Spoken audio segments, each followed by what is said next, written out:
So if you were born in the 80s and grew up in the 90s, or were born in the early 90s, you would remember two things.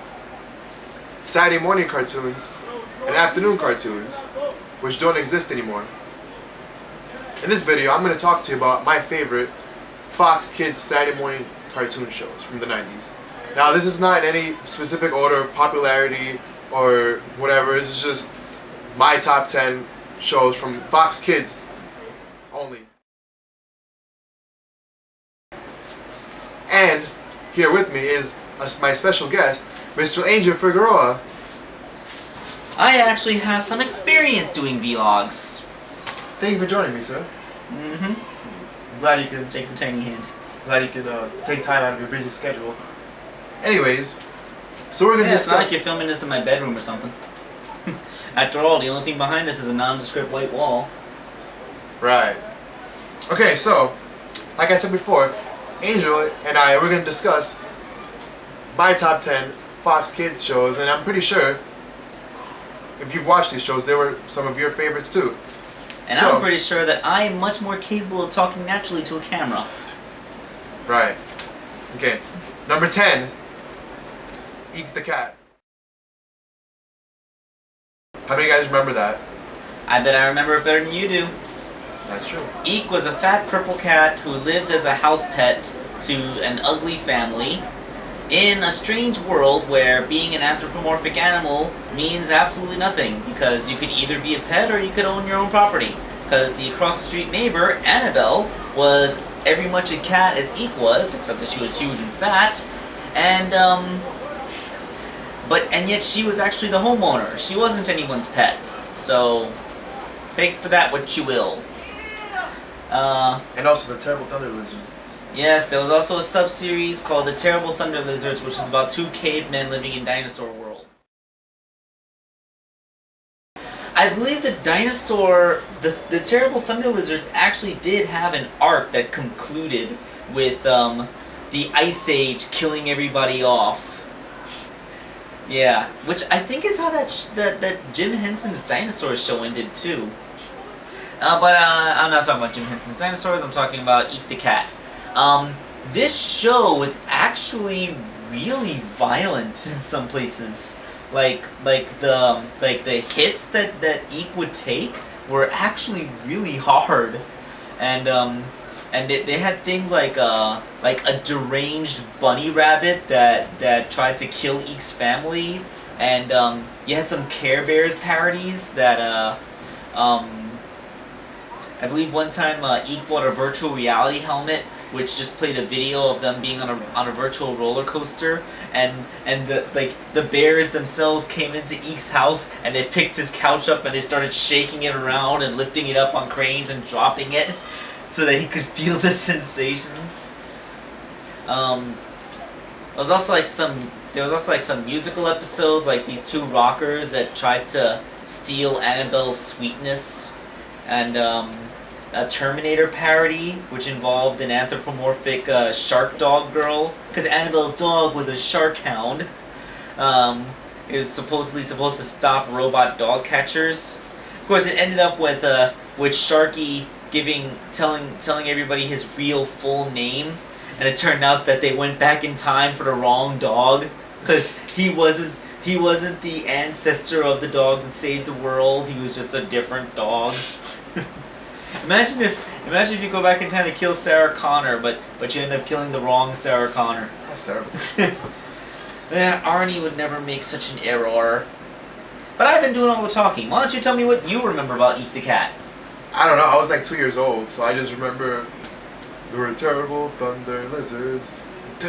That's all I remember. So the full content of this dude's memory is of the theme song of the sub show within Eek the Cat. This is a well-informed list. Anyways, alright, moving on. Number 9. Where on Earth is Carmen Sandiego? Now, again, I don't remember much of this show, but I do remember it was an educational show, because I remember in every episode they would like have maps, and she would be all around the world, different countries, different cities, and I remember that. I remember my mom liking that show because of the travel aspect of it.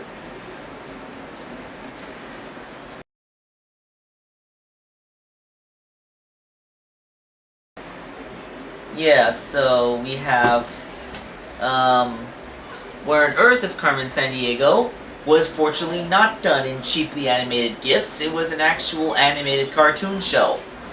I remember they had such adventures as going to the moon to prevent Carmen Sandiego from using a Light Bright inspired series of lights to put her face on it. A gigantic jet engine the size of a bus got strapped to the back of the Spruce Goose to make it fly so that she could steal it. You know what is cool though? A lot of Comic Cons now, like you see a lot of girls dressed up as Carmen Sandiego. That's pretty cool. Oh yeah. I mean, even if she was a bad guy, the whole thing that made Carmen Sandiego cool is that she was the smartest person on the freaking planet. She could outsmart literally anybody. There was an entire government organization whose apparent sole purpose was to try and foil her crimes. Yet, even if they managed to stop her shenanigans in the nick of time, they couldn't actually catch her. Of course, this is because she was actually a former member of that organization in the cartoons universe. At one point, she even had a time machine. She went back in time to steal some of the great artifacts from the American Revolution, like the shoe from Paul Revere's horse, and the key from Benjamin Franklin's kite, and because that really screwed things up. Because at one point, when she stole that key, she created a time paradox where the electricity that he discovered couldn't be used to invent the time machine. So, whoops. Oh well. Anyways, so moving on. Number 8, the Tasmanian Devil. Now this show I do remember, and I don't know if you guys know this, but in the theme song they hold him, come to Tasmania, come to Tasmania, come to Tasmania, we mean you. That was actually sung by Jesse, who was the voice of Wacko on Animaniacs. If you guys didn't know that. I always thought the song went, he puts the Taz in Tasmania. Although that was probably a different part of the song. The end of the song was come to Tasmania, we mean you. Yeah. Yeah, and about this show was, I specifically remember this show because it was on right before Power Rangers. I still remember that. And you guys know I love Power Rangers. But, alright, so in the Tasmanian Devil show... Ooh, keep talking, I'll be right back. Okay. In the Tasmanian Devil show, he had Taz, he's a Looney Tune, and he doesn't really speak, he just goes ah! But he had a family, he had a mom, a dad, a sister, and a little brother, and they wore clothes and they spoke English. So I didn't really understand it. I mean, what are they trying to say? Is he supposed to be special needs or something? I never really got that. But anyways, yeah, I remember in the show, he would just spin around and just eat things and break things in his home, and his parents were all nonchalant about it. And I remember he was good to his little brother, and his sister, the typical teenager, she was always on the phone, and she didn't get along with Taz. He had a job. He had a job too? Yeah, he worked at a hotel, remember? He was a busboy.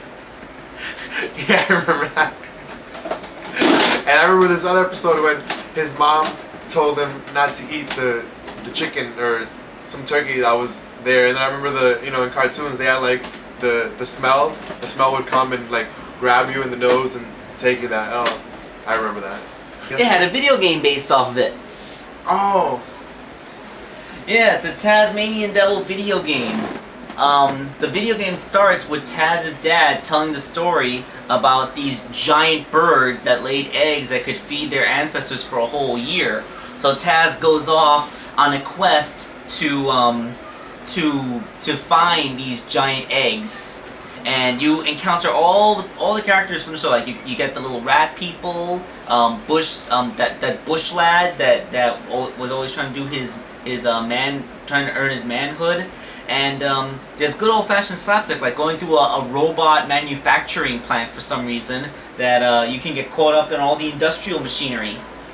So yeah, the funny thing is the Platypus Brothers didn't show up in this game as far as I'm aware. I don't think they did.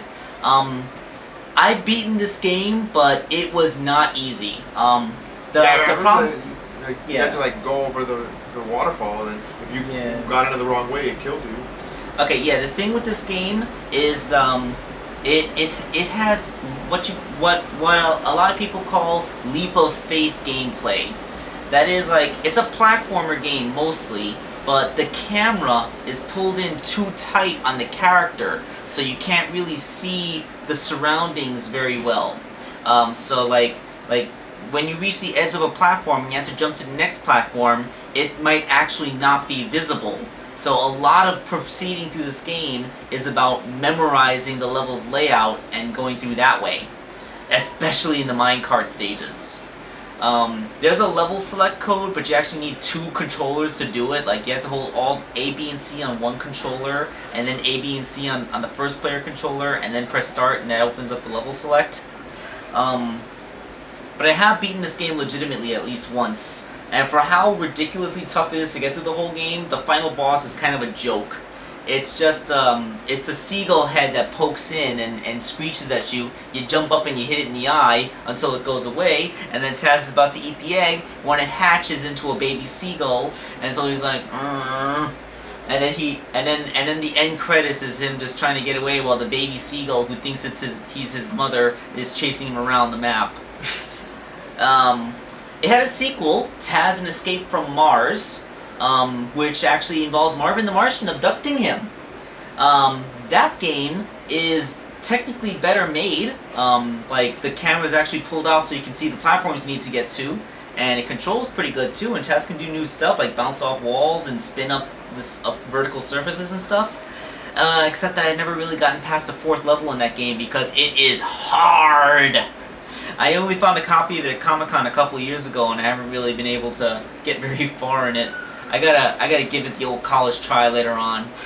And also about Taz, the voice of Taz is Jim Cummings.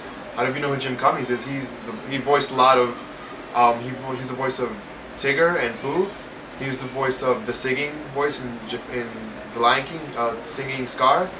He like if you look him up, he was in like all of our He's a very childhood prolific movies. voice actor. Aladdin, you know, everything.